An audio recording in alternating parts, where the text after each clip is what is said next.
খামসাপার তুই ফ্রেশ করে একটা কথা শোন আমার কাছে। আমার দিকে একবার তাকিয়ে দেখ তো। আমার জীবনে অনেক স্বপ্ন ছিল, আমি একটা ভালো সুন্দরী রূপসী লাভিটা যেন ফর্সা পারানি থাকে সেরকম বউ দিদিকে বিয়ে করব। কিন্তু কি হইলো, তার বিনিময়ে কপালে মারা। যে ডাল ধরছি সে ডালই মটমট মটমট করে ভেঙে গেছে। এই আজ পর্যন্ত আমি 64টা মেয়েকে ভালোবেসেছি। যে মাগিকেই আমি ভালোবেসে আপন করে কাছে ডাকছি সেই আমার কাছে এসে সাধু সন্ন্যাসী সাইতে চাইছে। কেন ওইরকম হচ্ছে কেন? হচ্ছে তার কারণ আমি ভালোবাসাটা বেশি করে দিয়ে দিচ্ছি, সবাইকে দিচ্ছে, আর আমার কাছে আসছে আর বলছে আমি ওইসব খারাপ কাজ করি না। তাই নাকি? হ্যাঁ রে মারা, হ্যাঁ। তাই সেই জন্য তোকে আমি বলছি, ওসব মেয়ে মানুষের লেতা জোবড়াই থাকিস না, আমার কাছে ফ্রেশ করে স্পষ্ট ভাবে কথাটা শুনিলে।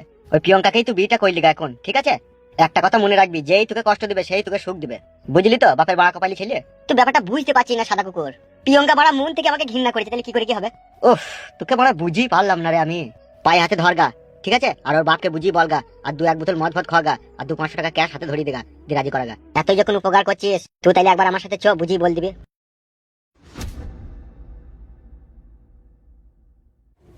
কি ব্যাপার ভাইজান, এত টেনশন লাগছে? আমার মাথাটা নষ্ট হয়ে যাবে দেখবি হামসাফার। কি হয়েছে কি বড় ভাই, বাড়িতে কোনো ঝগড়া অশান্তি হয়েছে নাকি? হ্যাঁ, সে বড় ঢেমনটা ঝগড়া লাগিয়েছিল ছোট ঢেমনটার সাথে। একটা কথা বলবো বড় ভাই। কি বলবি? কথা হচ্ছে বড় ভাই, একটা ফালে যদি কেউ ডবল জমিতে একসাথে চাষ দেওয়ার চেষ্টা করে না, সেখানে তো একটু ঝগড়া অশান্তি হবেই ভাই। জ্ঞান দিচ্ছি নাকি তুই আমাকে? এটা কোনো জ্ঞানের কথা বলিনি বড় ভাই, তোমার সাথে থাকি, তোমার সঙ্গী, সেই জন্য বললাম। আজকে যা বললি বললি, দ্বিতীয় দিন যেন এরকম কথা আমি না শুনতে পাই, বুঝলি তো? ঠিক আছে বড় ভাই, আর বলবো না। বোকাচোদা শোন, পৃথিবীতে কোনো পুরুষ মানুষ আছে একটা ইনি আমাকে দেখা দেখে নিয়ে তার হাতে একটা কাশ্মীরের আপেল দেবো, তার কামড় মারতে ইচ্ছা হয় কি না হয় সে তোকে সত্যি কথা বলবে। শোনেন বড় ভাইজান, কামড় মারতে ইচ্ছা হবে, কিন্তু তারপরেও সে বলবে ইচ্ছা হয়নি, বুঝতে পেরেছো তো?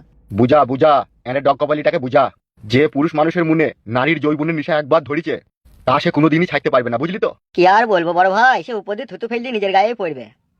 আপনি করছেন আবার আপনি বলছেন। তুই গারল পাঠা বলে তোকে বুঝিয়ে বলতেছে, তোর গায়ে যদি মানুষের চামড়া থাকতো না তাহলে এরকম কথা আর বলতিন না। তুই তো জানিস ভাই বোকাচোদা, আমার একটু মাগির নেশা আছে, তা তোর আবার বলা কি দরকার? আর কপালি চুদা বেশি বুঝি গেছে মনে হচ্ছে। বড় ভাইজান ওর কথা বাদ দেন, ও ছোট ছেলে, ও সব বুঝে না ওইসব ব্যাপারে। বুঝিয়ে দিবি ওকে সময় পেলে।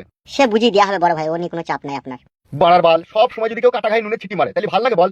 আমি নুনে ছিটি মারলাম? কি করে বলছেন আপনি ভাই? সব সময় মানুষের সব কথা ভালো লাগে না, বুঝলি তো? আমি এখন একটা বিশাল টেনশন আছি।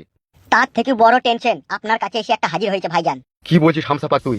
ওই ফালতু যার বউকে আপনি বিয়ে করেছেন সেই ছোড়াকে আমি এখনই দেখলাম। না না, মিচ্ছি করিয়ে। মিথ্যা করে নয় ভাইজান, সত্যি করে। কি হলো ভাইজান, কি ভাবছো? ও সুরের বাচ্চা এখন কোথায়? এখন কোথায় আর থাকবে ও, সেটাই তো বোঝা মুশকিল। ওকে যেখানে পাবে টাইনতে টাইনতে ছেচুতে ছেচুতে আমার কাছে লিয়ে আয়। ঠিক আছে বড় ভাইজান, তাই হবে।